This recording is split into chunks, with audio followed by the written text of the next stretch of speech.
నమస్కారం. మళ్ళీ మనీ మాటల్లో మాట్లాడుతున్నా చాలా సంతోషంగా ఉంది. ఈరోజు చాలా బ్యాంక్ నిఫ్టీని పెంచి ఉంచున్నారు. 427 పాయింట్ల అప్పున్నది. నిఫ్టీ 113 పాయింట్ల అప్పున్నది. కానీ సస్టైనబుల్ లేదు. గోల్డ్ ఏమో ₹40 అప్పు, ₹8,235. నేను చెప్తున్నట్టుగా 8,000 నుంచి 8,300 రేంజ్‌లోనే వెళ్తుంది. అది చూడవచ్చును ఇప్పుడు. ఇవాళ గట్టిగా దెబ్బ తగిలింది ఆటో స్టాకులకి. టాటా మోటార్స్ అన్ని స్టాక్స్ గట్టిగా దెబ్బ తగిలాయి. టాటా మోటార్స్‌కి ఏఎల్ఆర్ మార్కెట్ ఉండడం వల్ల 7% పడింది. ట్రంప్ ఏం చెప్పారంటే ఆటో తారీఫ్ అంటే కాంపోనెంట్స్, కారు ఇంకా అన్నీ 25% ట్యాక్స్ వేస్తా అని చెప్తున్నారు.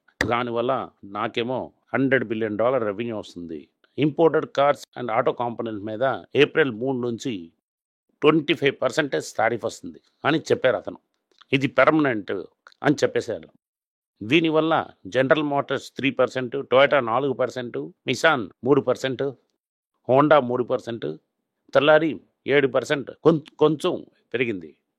మనకి తెలిసిన బట్టి ఒకే హ్యాపీ. టొయోటాలోని హాకీకి ఎత్తొచ్చు మనం. టాటా మోటార్స్ కూడా హాకీ ఎత్తొచ్చు. ఇది లాంగ్ టర్మ్‌లోని ఇదంతా పనికిరాదు. మన స్టాక్ లాంగ్ టర్మ్ గురించి కొంటున్నాం మనం. టొయోటా ఆల్రెడీ పెరిగిపోయిందే. మనం కొనడానికి ఛాన్స్ లేదని అనుకున్నాను. టొయోటాని, హోండాని చూస్తూనే ఉంటుంది. టొయోటాకి వరప్రసాదంలాగా గవర్నమెంట్ ఇచ్చింది మనకి. మనం థ్యాంక్ యూ ట్రంప్ అని చెప్తాం మనం. టొయోటాని మనం తీసుకోవచ్చు. ఇంకా 3% తగ్గొచ్చు. ఇక Japan, South Korea, European unions వెనపదలుతుంది. $142 బిలియన్ బిజినెస్ అక్కడ ఉంది. ఇండియాలోనే టీవీఎస్ కాంపోనెంట్ మ్యానుఫ్యాక్చరింగ్ కూడా దెబ్బతవుతుంది. రైటా నిన్నే మీకు చెప్పాను ఇండియా అలాగే సరెండర్ అవుతుందని. అది ఐడియా చేస్తూనే ఉంది. ట్రంప్ ముందు చెప్పిన ముందే మనం టోటల్ అండ్ కంప్లీట్ శరణం తీసుకుంటున్నాం అని చూసామంటే తెలుస్తుంది. ఇవాళ Mumbai Indian owner complete surrender right చేశారు క్రీపీని. ఇక నుంచి వెనుజులా అవుద్దండి. మీరు చెప్పేశారు కదన్నా, మీరు చెప్పకుండా ముందే మేము పాస్ చేసామని, ఇంకా 1 ఇయర్ ఆడిఫ్ అలాగే చేయొద్దని బ్యాడ్ మ్యాన్ తెలియకుండా మనం చేసేసాం. ఇక మీద మేము వెనుజులా దుక్కుకే వెళ్ళాము అని చెప్పారు. చూడనా మేము వస్కోడతను ఇప్పుడు సైన్ చేసినాం, మీరు చెప్పిన మాట అంతా వింటానన్నా ప్లీజ్ అన్నా అని చెప్పి సైన్ చేశారు. ఇవాళ నుంచి వెనుజులా ఆయిల్ రాదు. దానివల్ల టాటా మోటార్స్ 6% పడి ఇప్పుడు 5% ఉంది. ఐసర్ మోటార్స్ 2%, హూండాయ్ 2%, మాదర్సన్ 6.4%. దాని తర్వాత హీరో మోటార్స్ కూడా పడింది. దీని తర్వాత బజాజ్ కూడా పడింది. స్టోనా, బిఎల్డబ్ల్యూ స్టీరింగ్ చేస్తున్న కంపెనీ అది కూడా పడింది. ఇక నుంచి అంతా ఒకటే బాధనం. దీంట్లో మనం టాటా మోటార్స్ తీసుకోవచ్చు, ఇంకా టయోటా కూడా తీసుకోవచ్చు, మనం కూడా హోండా కూడా కొంత తీసుకోవచ్చు. ఈ 3 మనకి మంచిది. దీనికి మనం ట్రంప్కి థ్యాంక్ యూ చెప్తాం. జొమాటో అండ్ జియో ఫైనాన్షియల్ 2 నిఫ్టీ కిందకు వచ్చింది. వెయిట్స్ కూడా మారాయి. దీంట్లో బీపీసీఎల్కి బ్రిటానియాని పైన తోసేశారు. కొంతకాలం తర్వాత ప్రైస్ కింద పడుతుంది. బ్రిటానియా కొద్దిగా చీప్ ఉందంటే మనం తీసుకోవచ్చు. భారత్ పెట్రోలియాన్ని వదిలేస్తాం. వెయిట్స్ కొన్ని కంపెనీలో పెరుగుతాయి, కొన్ని కంపెనీలు తగ్గుతాయి. దాని గురించి మనకు అస్సలు కవలేంటి అక్కర్లేదు. 0.5%, 1% మార్కెట్కి ఇప్పుడు మనం కలవలేంట్లేదు. నిఫ్టీ 50లో 1996 నుంచి 2024 11 కంపెనీస్ అప్పటి నుంచి ఇప్పటి వరకు ఉన్నాయి. దీంట్లో Unilever, Asian paints, Larsen Toubro ఇవాళ వాల్యుయేషన్ చాలా హై. స్టేట్ బ్యాంక్ ఇండియా ఎక్కడికి వెళ్ళదు. మిగతా అన్నీ మనం ఈ ఛానల్లోనే కన్సిడర్ చేసుకున్నాం. HDFC banks, Reliance 5 years before, Tata consultancy, Tata steel, Larsen and Toubro, ITC, Unilever ever costly ఎప్పుడు చేయలేదు మనం. ఇన్ఫోసిస్, మహీంద్రా అండ్ మహీంద్రా కూడా చేసాం. ఏషియన్ పెయింట్ కూడా చేయలేదు ఇంతవరకు. ఇప్పుడు ఏంటయిందంటే ఒక కంపెనీ చేతులు మారుతూనే ఉంది, టీటీకే. అది మణిపాల్ తీసుకొని అది మణిపాల్ సిగ్నల్ అయించి, మణిపాల్ ఏమో ఇప్పుడు ఎల్ఐసికి అమ్మేస్తారు. 49% అని చెప్తున్నారు. ఈ డీల్లో మణిపాల్ సైడ్ నుంచి 3,520 కోట్లు వస్తుంది. వాల్యూ చేశారు. ఈ ముగ్గురు కలిపి కంపెనీ ఫామ్ని నడిపిస్తారు. ఒకటి Manipal education and medical group, LIC and Cigna. LIC ఏమో స్టాక్ అమ్మరు, ఫ్రెష్ క్యాపిటల్ తెస్తారు. ఇది డైల్యూటెడ్ ఎగ్జిస్టింగ్ షేర్ హోల్డర్లకి షేర్ కింద పడిపోతుంది. ఒక చిన్న పోర్షన్ సెకండరీ సేల్స్ అమ్ముతారు. మనం ఎక్స్పెక్ట్ చేస్తున్నట్టుగా నడుస్తున్నది. ఎల్ఐసి తనకు మెయిన్ బిజినెస్లోని కరెక్ట్గా బిజినెస్ వెళ్ళడం లేదని తెలుస్తుంది. దానివల్ల హెల్త్ని తీసుకొని తన డిస్ట్రిబ్యూషన్ నుంచి పుష్ చేయాలని అనుకుంటున్నారు. ఇలాగ స్టాండ్ అలోన్ కంపెనీ అది ఇది అనడంలోని మనకు చిన్న డౌట్ ఉంది. స్టార్ హెల్త్ గురించి నేను కన్సిస్టెన్సీ మీకు చెప్తున్నాను. ప్రైవేట్లోని ఇప్పుడు పబ్లిక్ అందరూ చెప్పేస్తున్నారు. 25% స్టార్ హెల్త్ ఏమో 2 మాసంలోని కింద పడిపోయింది. పాస్ట్ 3 డేస్ 7% పడింది. 2 వర్షంలోని 25% పడింది. 2 మాసంలోని 25%. 47% స్పెక్యులేటివ్ వీక్‌లో ఉంది. ఐపీఓ ప్రైస్‌లో ఎవరెవరు యేసుకున్నారో తలకి ఒక తెల్ల టవాలేసుకొని కూర్చోవాల్సిందే. ఇంకా నామం కూడా పట్టాలి.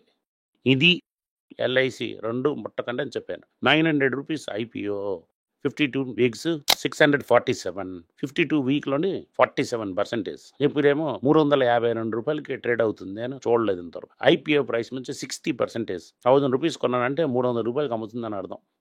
అదే ప్రమోటర్ ఏమో ఇంకో కంపెనీ ఆరంభించారు. అది చూడండి, హుషారుగా ఉండండి.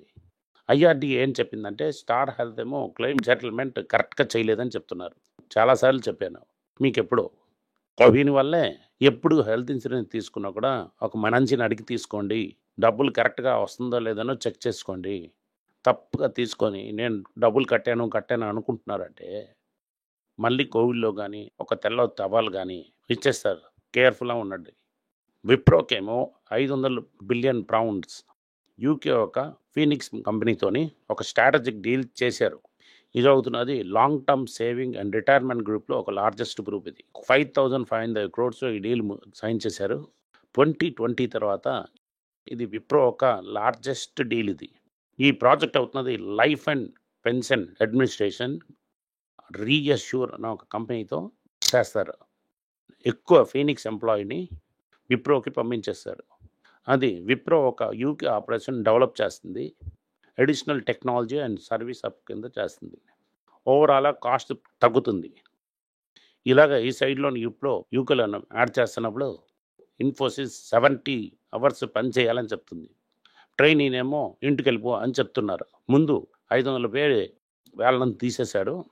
ఇవాళ ఒక 50 మందిని తీసేశారు. ఏటి రీజన్ అంటే క్వాలిఫైయింగ్ క్రైటీరియా. ట్రైనింగ్ చేసి కూడా మీరు కరెక్ట్‌గా చేయలేదు అని అంటున్నారు.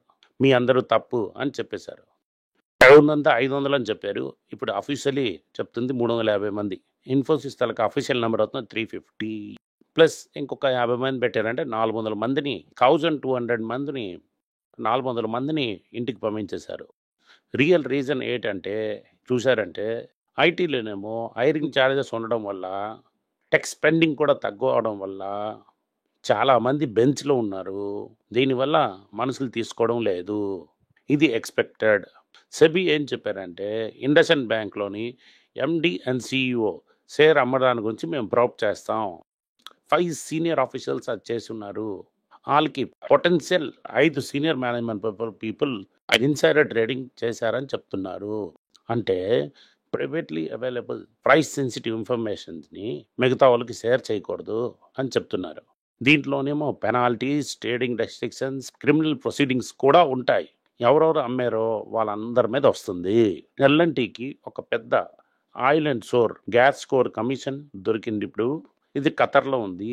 ఇన్‌స్టలేషన్, కమిషనింగ్ అండ్ మ్యానుఫ్యాక్చరింగ్ అన్నీ అక్కడే జరుగుతాయి. ఇక్కడ 2 ఆఫ్‌షోరింగ్ కాంప్లెక్స్. ఇది ఒక అల్ట్రా మెగా కాంట్రాక్ట్. అంటే 15,000 crores మీద ఉందన్నాడు. రామ్మ ఇక్కడ చెప్తున్నట్టుగా ఇండియాలోని ఎల్ఎన్టీకి బిజినెస్ లేదు. అన్నీ A1, A2కే. కానీ పైన A1, A2కి డీల్ లేదు. ఎల్ఎన్టీకి డీల్. ఎల్ఎన్టీ తలకు పీఈ అవుతున్నది 38. Mainly holding company. 3-4 software companies కూడా ఉంచినారు. మనం చూస్తాం. ఈ టైంలో మనం కన్సిడర్ చేయలేం. మంచి కంపెనీ. రిలయన్స్ కన్స్యూమర్ ప్రొడక్ట్స్ ఏమో మా ఇండియా ఒకటే కాదు, ప్రపంచం అంతా అమ్ముతాం. ఈ రావల్ గన్ స్వీట్స్‌కేమో ఈస్ట్ ఆఫ్రికాకి తీసుకెళ్తాం. క్యాంపా కోలాని శ్రీలంక, నేపాల్ తీసుకెళ్తాం. మేము ఫిబ్రవరిలోని క్యాంపానేమో యూఏఈలో లాంచ్ చేసాం. ఇప్పుడు అదర్ వెస్టర్న్ ఏరియా మార్కెట్‌లోని లాంచ్ చేసాం. 1 మిలియన్ స్టోర్స్ తీసేసాం ఇప్పటికి. అతి త్వరలో 5 మిలియన్ స్టోర్స్ తీస్తాం.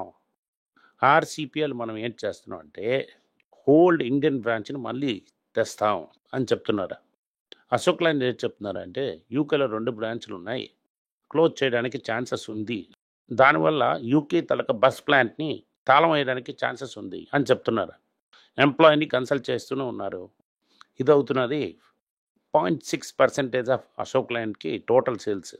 మొబిలిటీ యూకే టోటల్ లాస్ అవుతున్నది $20 to $21 million అని చెప్తున్నారు.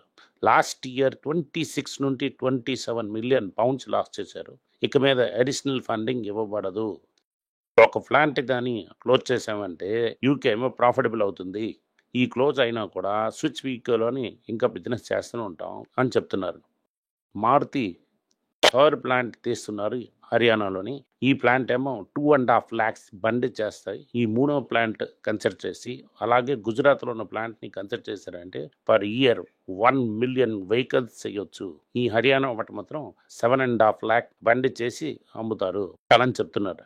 ఇది మార్కెట్ డిమాండ్ నుంచి మనం ఈ గ్రోత్ని డెవలప్ చేస్తున్నాం అని చెప్తున్నారు. ఇండియాలోని ప్యాసింజర్ వెహికల్స్ ఈ వర్షం 1 lakh యూనిట్స్ అమ్మేశారు. 54 to 60 అంటే లాస్ట్ ఇయర్ 71 ఉండేది. వాళ్ళు అవుతున్నారు మార్కెట్ లీడర్. JSW ఏమో 28% మార్కెట్ షేర్ తీసుకున్నారు. వాళ్ళే మెయిన్ మార్కెట్ షేర్ తీసుకున్నది. వాళ్ళ తలక బ్యాటరీ సర్వీస్ ఇవ్వడం వల్ల తీసుకుని పడింది. కాల్ కానీ మీరు యూజ్ చేయకుండా ఉంటారంట అంటే JSW అవుతుంది రొమ్మ చాలా చీప్గా ఉంటుంది. మహీంద్రా ఏమో 2 SUVs లాంచ్ చేశారు. BYD 4th ప్లేస్లో ఉన్న ప్రీమియం ఈవీ సెగ్మెంట్లోని. హుండాయ్ అవుతున్నది 5th ప్లేస్. ఒక్క ఎలక్ట్రిక్ క్రేటా ఒకటి ఉంచినారు. ఇది అవుతుంది 5 మేజర్ ప్లేయర్స్. ఈరోజు మనకి టాటా మోటార్స్, టయోటా, హోండా ఇదంతా కన్సిడర్ చేయడానికి ఆపర్చునిటీ. టయోటానేమో జపానీస్ మార్కెట్లోనే డెఫినెట్లీ కన్సిడర్ చేయండి. అయిందంటే హోండాని కూడా కన్సిడర్ చేయండి. 2 లాంగ్ టర్మ్లోనే మంచి రిజల్ట్స్ ఇస్తాయి. ఇండియాలో ఏమో టాటా మోటార్స్ని కన్సిడర్ చేయండి. అరంగ మైల్ అనే ఒక కంపెనీ మనం చాలా కాలం నుంచి చెప్తూనే ఉన్నాం. ఏ రీజన్ లేకుండా 10% ధన్మని పెరిగింది. వాల్యుయేషన్ అవుతున్నది చాలా హై. ఒక గుండు సూదిది కొనలేము. ఇప్పుడు చూసి అనుభవించవచ్చు. కొన్నోళ్ళందరూ ఎంజాయ్ చేయండి. థ్యాంక్ యూ, నమస్కారం. ఈ వీడియో మీకు నచ్చిందంటే అందరికీ షేర్ చేయండి. లైక్ బటన్ సబ్స్క్రైబ్ చేయండి. ఛానల్ కూడా సబ్స్క్రైబ్ చేసి థ్యాంక్ యూ, నమస్కారం.